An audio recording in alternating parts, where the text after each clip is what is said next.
Vysočina, ole! Vysočina, ole! Čas byl jako prospaný, nebo jak to bych to řekl? Tak já nevím, co k tomu mám říct, no, viděli jste to sami, my jsme chtěli prostě vyhrát a nepodařilo se to, no, takže teďka se musíme s čistou hlavou asi, teďka brzo na to nějak hodnotit, já to ani nechci hodnotit, takže teďka s čistou hlavou si to v pondělí nebo v úterý nějak zhodnotíme a musíme se připravit na další zápasy. Ty vaše výkony, to je taková sinusoida, jednou hrajete dobře, pak zase takovýhle zápas, kde hledat příčiny. Tak bohužel je to tak, no, máte pravdu, kde hledat příčiny, to asi nevíme, protože jinak bychom to tak nedělali. Ale jak říkám, no, jako ještě je pár kol a my se teďka budeme soustředit na další zápasy, který už věřím, že se nám povede. Říkat na to solo číška, 4 chlapy vlastně, ze spoluhřiště. Co to dívalo? Tak nedívalo se na to pěkně, no, co mám říct, jsou to prostě laciný góly, ale jako k tomu nemám co říct, no, dali góla prostě. Jak to vypadá s tou záchranou, protože Olomouc prohrála, tak je to asi hodně nadějný, když jste prohráli. Tak nadějný, já se k tomu takhle nechci vyjadřovat, tak říkám, prostě my se soustředíme spíš na nás, víme, že ještě musíme uhrát nějaký body, aby ta jistota byla 100% a dokud je neuhrajeme, tak o tom nechci nějak moc mluvit. Taková trochu blbá paralela, vy jste vedli na Bohemce taky 1-0 a 2-1 skončil zápas, teď jste vedli 1-0 a zase 2-1. Tak já si ten zápas na Bohemce nepamatuju, abych řekl pravdu, ale dneska si myslím, že to je prostě zbytečná ztráta. No. Myslím si, že jsme měli na to, dostali jsme hloupý góly a musíme si to nějak říct a postavit se k tomu líp příště. No. Vás v závěru ještě čeká Boleslav, Sparta, Brno, to jsou vlastně těžký zápasy, takže my tam potom zvládnu ten zápas s Ostravou?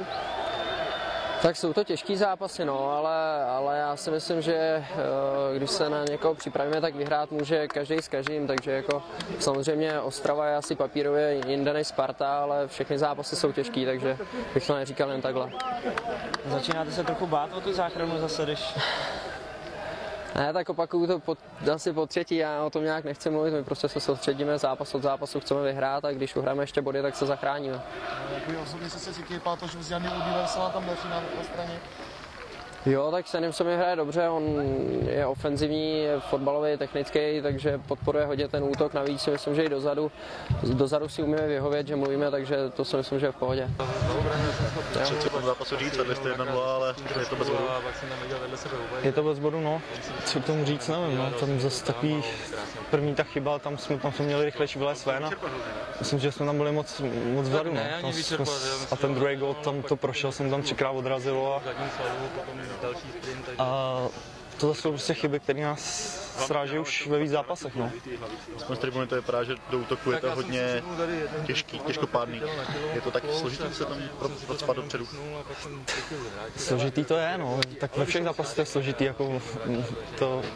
Už se tam hledá takový ty skulinky nějaký, aby se tam dostal, ale složitý to je, no. Byl to boj o střed hřiště, protože první střela přišla ve 39. minutě, ta vaše.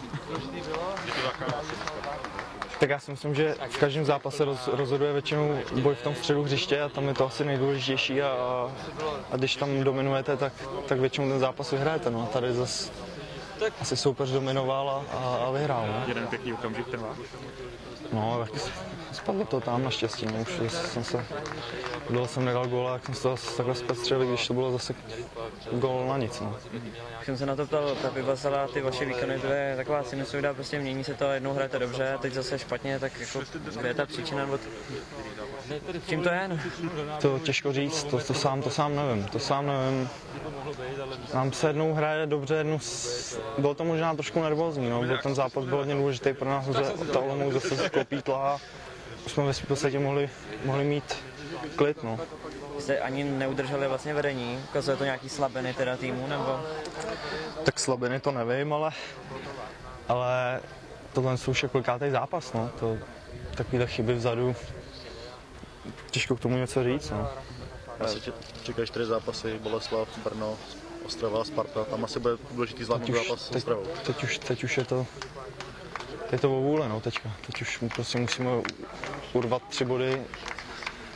Bude muset prostě v Ostravě to bude, ale v Ostravě to bude podle mě jeden z nejtěžších zápasů, tam to nebude nic zadarmo, že oni si vůbec prostě nic nehrajou, takže tam to bude úplně těžký, že jo. Zkomplikovali jste si to nějak, i když teda Olomouc prohrála, tak... Tak zkomplikovali, tak jsme na tom, co jsme byli, no. Mohli jsme být teďka už v pohodě, ale Zůstali jsme tam, kde jsme, no. Nic se vlastně nezměnilo. Nebude možná zápas s Mladou Boleslaví o to trošku lehčí, že tam nemáte co ztratit možná za týden? Nevím, no. Tam záleží na Olomouci, aby náhodou nevyhrála, tak pak už by to bylo horší, no. Začínáte se bát o tu záchranu? Ne, to vůbec. Ještě zápasů dost, já věřím, že jsme silní tady v tom, že v klidu dotáhneme do konce. Dobrý večer v prvom rade. Tak po včerajšom predohrávanom zápase bolo jasné, kto z nás dneska bude úspešnejší, tak dostane sa v úvodzovkách do takých pokojných vod v tej tabulke. Samozrejme, ja som na predzapasovém príprave a nakoniec aj mass media vyhlásili, že rešpektujeme silu Bohemiansu, ktorý v posledných zápasoch podával a prezentoval sa pomerne slušnými výkonmi, aj keď ten bodový zisk z jeho strany nebol asi taký, aký si predstavovali. My sme do zápasu vstúpili pomerne nervózne. Tá prvá 30 minútovka, myslím si, že obidvoch strán bolo tam viacej nervozity a hral sa futbal taký viacej, by som povedal, medzi 16-kový. Keď sa rodili nejaké náznaky šanci, tak to bolo obyčajne po štandardných situáciách. Aké také tie parametre mala, myslím si, posledná 10 minútovka, my sme tam vstúpili pomerne aktívne, tam nás naštartovala strela, sa nemýlim, Kučeru. Potom sme išli do videnia peknou strelou Peťa Hroneka. Pýtalo si to samozrejme dohrať v tejto fáze zápasu bez gólu a opak bol pravdou. Po dohratej štandard situácii sme inkasovali, aj keď sme tam mali snahu, ešte samozrejme nejaké strely tam bolo, ale zápas logicky, polčas logicky končil patovou situáciou. Ten začiatok druhého polčasu z našej strany pomerne aktívny, pohrozili sme tam Bazalom, no ale potom prišiel kľúčový moment, myslím si, zápasu, kde po našich kardinálnych chybách, ktoré dovolím si tvrdiť, málo vidieť, alebo by sa trestali aj v žiackom futbale, keď obyčajný aut my hodíme super na nohu a potom tá kombinácia prehraté, neviem, či 3 či 4 osobné súboje cez celé ihrisko, tak to sa málo kde vidí, podcenenie situácie z našej strany a taká malá agresivita v tom osobnom súboji a super to u mňa využil, išiel logicky do vedenia. Samozrejme, chceli sme urobiť, sám som chcel urobiť niečo s týmto výsledkom, chceli sme sa dostať späť do toho zápasu. Je pravdou, že mi nevyšli dneska ani striedania, tých striedajúcich hráčov, ktorých som tam dal, tak miesto toho oživenia bol skorej opak, že tá aktivita bola slabšia z našej strany. Aj keď snahu sme tam mali, samozrejme snaha tam bola trošku zvýšený podľa, chýbala nám hlavne kvalita. Hlavne kvalita z takého nejakého nesúrodového tlaku alebo náznaku tlaku sme si vypracovali jedinú šancu po rohovom kope hlava Krejčího, ale hostia umnou hrou nás držali na dištanc, hrozili kontrami. Samozrejme sme to už otvárali, logicky sme išli do nejakého rizika. A hovorím, super, to potom už ten záver hravo zvládol, tam nás nepustil do nejakého tlaku. Myslím si, že týmto výsledkom sme sa zbytočne dostali pod nejaký taký, sme si privodili zbytočný tlak. Samozrejme stále to máme my vo vlastných rukách, nemusíme sa na koho spoliehať, ale hovorím, zbytočne sme si privodili tlak. Děkuji za úvodní slova pana Hyba. Máte prostor ke konkrétním dotazům, prosím, kdo začne? Zase bych mohl dnes pana Hyba chtěl jsem zeptat na Pavla Dvořáka. Celou sezónu není úplně optimální, hlavně když to řeknu jednoduše. Dneska nás taky nebral nedobrý zápas, jak to jsem spokojený. Tak my sa boríme s týmto, ja sa borím, ale naše mužstvo sa borí prakticky celú túto jarnú časť. Tých 9-10 kol, ktoré sme odohrali, tak nie je to nič nové, máme v tom problémy. Ani tá Radek Wolter zatiaľ nesplňal tie naše očakávania, alebo moje očakávania, takisto Pavel Dvořák. Samozrejme, podal celkom slušný výkon, podal s Teplicami, to zase treba povedať, zase bol dlho zranený a dneska som sa rozdol pre neho a žiaľ, nevyšlo mi tam. Chybí třeba konkurence v útoku? Tak my tam máme dvoch, respektíve keď zoberiem Máru Jungra, tretieho útočníka, čiže varíme z toho, čo máme, tak ja sa nevyhováram. Asi toľko. Je pravdou, že samozrejme nedali sme, alebo útočníci nedali z tých 10 zápasov, čo sme odohrali, ani gól. Tak asi ťažko môžete byť potom úspešný. Děkuji. Další otázka. Očekávané opory jako třeba Kučera nebo Krejčí, taky dneska velmi slabé. Tak mali sme problémy aj na stoperskom poste, na obidvaja nepodali také výkony, ako sme očakávali. Aj napriek tomu, keď sme sa pripravovali, chceli sme ten priestor zhusťovať. Nezvládli sme tam, tiež som spomínal tie kritické situácie a po tých situáciách padli 2 góly, ale tie výkony niektoré dneska neboli také, aké som si predstavoval, a keď podajú 4 a 5 hráči taký skorej priemerný výkon, tak asi ťažko môžete byť momentálne dobre hrajúcim, Bohemian som asi úspešný. Naopak, levá strana a především v prvním poločase utáhla většinu našich útoků Jan Spazovej. Aspoň takto spokojenost. Tak, hneď po zápase takto hodnotiť, ja si to musím tiež zanalizovať, ako niektoré veci tam boli, samozrejme tie pasáže tam boli dobré, ale prehrali sme, prepadli sme v dôležitom zápase, ja som to povedal, zbytočne sme si privodnili tlak, samozrejme boli tam aj niektoré tie pozitíva, povedal som pekný gól tam, ale viacej, aspoň u mňa teraz prevláda taká tá nespokojnosť toho a skorej by som vytkol tie naše chyby, čo sme porobili ako nejaký klad. Děkuji.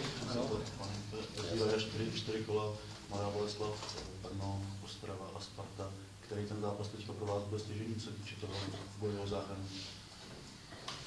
Nebudete nové odo mňa počuť niečo, to som vám povedal mimo od zápasu k zápasu. Každý zápas je mimoriadne dôležitý, ja som to povedal. Každý bod, každý gól bude dôležitý. Opakujem to, čo som povedal, zbytočne sme si privodili tlak. Po tom včerajšom zápase. To bolo jasné, kto dneska bude úspešný, tak ten sa dostane taký pokojnejší vod.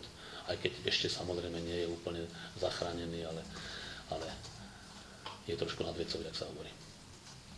bych se taky ještě zeptal, určitě jste si všiml té nevyrovnanosti výkonu. Jeden týden tady chválíme, druhý zase prostě kritizujete.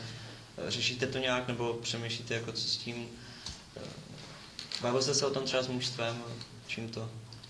Tak samozrejme, zatiaľ nás to počas celej tej jarnej súťaži to také nesúrodé. Tak jak spomínate, niektoré tie zápasy, začiatky veľmi dobre, zneslo to pomerne slušné parametre a v tých zápasoch prehrávame našimi chybami samozrejme. Či to bolo aj v Liberci, i keď super, to musím povedať, že vyhral úplne zaslúžene, ale dneska takisto rozhodli 2 chyby. Pripravujeme sa na to, no je to individuálna kvalita samozrejme, tí hráči ako k tomu pristupujú a no žiaľ Bohu, aj toto patrí k futbalu. Přitvrdíte teda v následujícím týdnu? Aha, tak pekne, môžete pritvrdiť, my hrajeme piatok, už hrajeme. A máte 3 týždne do konca, tak pritvrdiť. Tak my samozrejme sme ešte dojeli s tým, že sme si boli vedomi toho, že samozrejme remizový zápas pomôže obom mužstvám. Samozrejme, kto vyhrá sa hodne priblíži záchrane, to znamená tých 29 bodov je hodne komfortných, neviem, že rozhodujúcich, ale komfortných. A som rád samozrejme, že sme to v tomto zápase zvládli. My sme radi, že máme samozrejme určité problémy s tým, že Paťo Šik sa nám samozrejme pred Spartou zranil. Tomáš Čižek samozrejme dohráva zápasy, že tým, že má problém samozrejme s svalem a celé týden netrénuje, tak aby samozrejme sme toho útočníka mali a Hubinek samozrejme 3 zápasy chýbal, takže tých mladov a samozrejme sú tam mali byť ktorí sú dlhodobo zranení, jak Inžišek a ďalší, takže som rád, že sme dokázali aj tejto sestave ten zápas samozrejme zvládnuť. Ten úvod zápasu byl samozrejme takticky na vysoké úrovni s tým, že sa soupeři nepoušťali alebo navzájem do šancí dokázali to eliminovať v strede pola. My sme samozrejme hrozili z bojkových situácií a je škoda, že pokud sme boli dobre postaví v bloku, dostali samozrejme pekný gól. A dôležité samozrejme v tom zápase bylo, že sme dokázali hodne rýchlo vyrovnať po nacvičenej situácii. Znovu Michal Šmit sa prosadil a to bylo hodne dôležité a v tom druhom počase sme hrali veľmi slušne. Mali sme tam samozrejme ďalšie možnosti ten náskok zvýšiť a bude to dohrávať. Ja si myslím, že sme odehrali tedy veľmi dobré utkanie. Děkuji. Nyní je prostor pro vaše otázky. Pane Kovalníku, co říkáte na to solo Tomáše Čížka? Přes 4 hráče. No, viděli jsme to solo v Brně v televizi všichni, jo, cez celé ježiště z vlastné 16. Videli sme samozrejme na Sparte tieto sola a som rád, že dokázal to solo takhle vyřešiť, protože samozrejme tým, že má problémy s tým svalem, tak si to musí hlídať a vidíme, že sme ho to museli střídať, protože samozrejme pak ešte udělal jeden spin, sa toho zvalo, takže mal som samozrejme z toho obavy, protože bylo vidno, že má vyšší rýchlosť celý ten zápas, ale stále podvedome to nechcel pustiť do tej maximálnej rýchlosti a tak samozrejme zapnul výborne a som rád, že ten Michal Hubinek to vyřešil takhle gólovo, protože tí hráči vidí, že im vyčítam, že dávají samozrejme málo gólov. Nicméně Hubinek vypadá, že taky nějak dohral. Jo, dostal tam kolenem dozad, nejak sa mu pohli záda a nie je schopný sa samozrejme hýbať, takže uvidíme, v jakom stave to bude. Vy jste mluvil o tom momentě, ale zeptám se, byl pro vás hodně důležitý ten rychlý prvnávací gól? Koľko klíčový zápas do Kobratu teda? Je to hodně, je to dôležité stále, jo, protože samozřejmě máte čas, ale to mužstvo samozřejmě soupeř dá gól, zvedne se, ale je tam samozřejmě těch kritických 5-10 minut, aby to ustála. Samozřejmě tím, že jsme dokázali vlastně hneď vyrovnat, tak ta psychika vlastně zůstala na našej straně, protože věřil jsem, že a byl jsem to presvedčený, že podáme vynikajúce výkony celé jaro. Vlastně my jsme neodehrali ani jeden zápas průměrně. Je to 10. zápas, kde hráme vynikajúco a veril jsem, že dokážeme ten zápas samozřejmě zvládnout, takže to bylo hodně důležité. Někdo tvrdí dneska tu záchranu, ne vaší, ale obecně, co si myslíte, že Olomouc by to ještě zvládnout třeba a Jihlava, jak si ještě v problémech podle vás? Tak určitě jsou problémy, jako jo, to znamená, samozřejmě může to Olomouc zvládnout, jako já doufám, že to nezvládne, že Jihlava taky zvládne ten svoj záchranu, tam je to, co jsem avizoval, je namočených samozřejmě hodně těch týmů, my taky ještě spolu nejsme venku, ale samozřejmě jsou tam Teplice, jsou tam Zlín, je tam Příbram, takže těch soupeřů je hodně, hrají se mezi sebou ještě některé zápasy, takže včera jsem viděl Olomouc, samozřejmě Olomouc se potřebuje zvednout herně, protože ten výkon nebyl taký, jako mal být. Jo, a má samozřejmě takisto těžký voz, jo, takže předpokládat je samozřejmě zložité, ale takisto těch 5 bodů, myslím, že Jihlava má lepší vzájemný zápas, to mi zdá. Na té stejné, pak rozhoduje skóre samozřejmě, no, tak to je asi trošku Jihlava asi bude mít horší jako skóre. Jo, takže jo, 5 bodů je samozřejmě jako keby slušný, jo, ty 4 kola před koncem, protože zatím Olomouc ty svoje zápasy samozřejmě nezvládá. Jaká další otázka k utkání?